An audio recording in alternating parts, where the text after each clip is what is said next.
Assalamualaikum warahmatullahi wabarakatuh. Saya Siti Muparoja, guru biologi dari SMA Negeri 15 Kabupaten Tangerang. Di sini saya akan membuat alat peraga pembentukan urin. Di mana kita siapkan dulu alat-alat dan bahannya. Oke, di sini ada air yang sudah diberikan warna, kemudian ada corong, kemudian ada selang bening, ada selotip, ada gunting, ada double tip, kemudian ada aqua bekas, dan ada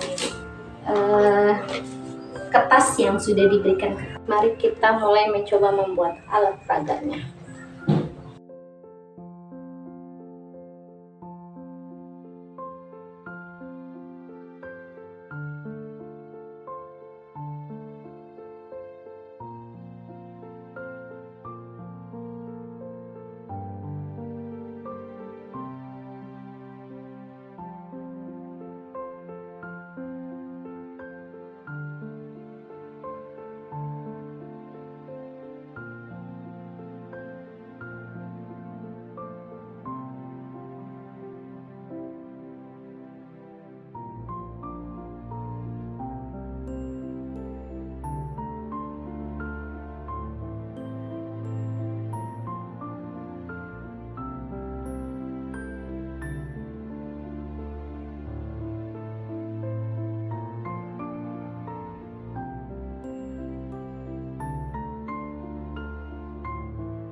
Ini adalah alat peraga proses pembentukan urin, di mana proses pembentukan urin terdiri dari 3 tahap.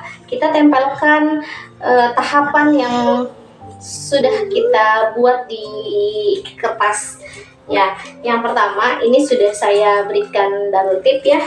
Yang pertama ada tahap filtrasi, yang kedua ada tahap reabsorpsi, dan yang ketiga ada tahap augmentasi.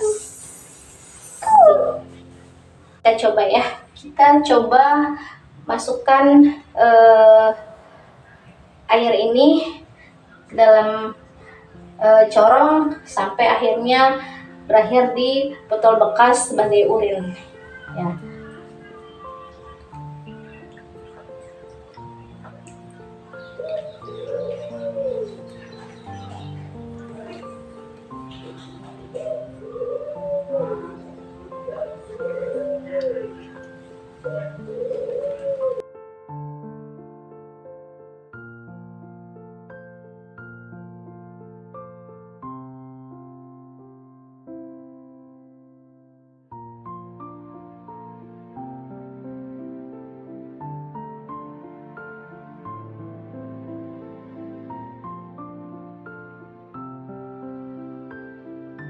Oke, kita tadi sudah melihat bagaimana cara membuat alat peraga sederhana pembentukan urin, di mana saya di sini akan menjelaskan secara singkat pembentukan urin.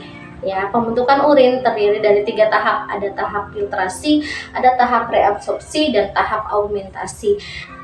Pada tahap filtrasi atau tahap penyaringan ini terjadi di dalam glomerulus, di mana hasil urin itu akan masuk ke dalam kapsul Bowman.